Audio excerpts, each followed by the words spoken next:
হযরত আম্মা জান আয়েশা রাদিয়াল্লাহু তাআলা আনহা বলেন, আল মুআজামুল আওসাত লিত-তাবারানির 6285 নম্বর হাদিসের বর্ণনা, আন আয়েশা রাদিয়াল্লাহু তাআলা আনহা عن رسول الله صلى الله عليه وسلم عن جبريل عليه السلام قلبت مشارق الأرض ومغاربها فلم أجد رجلا أفضل من محمد صلى الله عليه وسلم ولم أرى بيتا أفضل من بيت بني هاشم।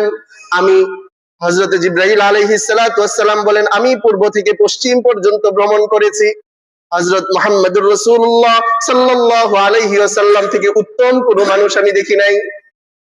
আমি পূর্ব থেকে পশ্চিম পর্যন্ত ভ্রমণ করেছি, আমি বনি হাশিমের চেয়ে উত্তম গোত্র উত্তম বংশ আর দেখি নাই।